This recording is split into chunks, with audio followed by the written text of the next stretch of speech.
সরকার ২ মাসের জন্য সব ধরনের মাছ শিকার নিষিদ্ধ করলেও ভোলার মেঘনা ও তেঁতুলিয়া নদীতে চলছে মাছ ধরার মহোৎসব।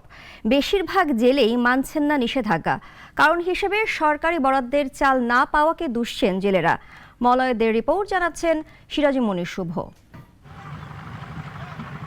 মাছ রক্ষায় সরকারিভাবে নিষেধাজ্ঞা জারি থাকলেও সেসব অমান্য করেই নদীতে নেমেছেন ভোলার জেলেরা। মেঘনা ও তেঁতুলিয়া নদীতে চলছে ইলিশ সহ অন্যান্য মাছ ধরার মহোৎসব। মাছ শিকার করে জেলেরা তা নিয়ে যাচ্ছেন স্থানীয় বাজারে, কিন্তু সব দেখেও নিশ্চুপ সংশ্লিষ্টরা।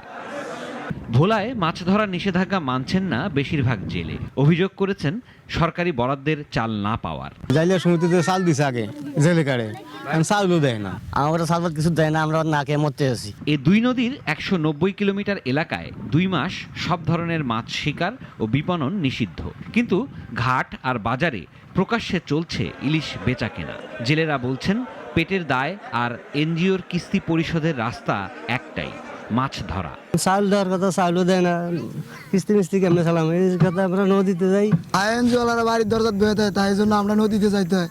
জেলা মৎস্য কর্মকর্তা অবশ্য জানালেন এরই মধ্যে কয়েকটি উপজেলায় চাল দেয়া শুরু হয়েছে, দ্রুতই সব উপজেলায় চাল পৌঁছাবে। সিরাজুল মনির শুভ, নাগরিক। ওয়ালটন আবারও মিলিনিয়ার অফারে ওয়ালটন ফ্রিজ কিনে আপনিও হয়ে যেতে পারেন মিলিয়নিয়ার।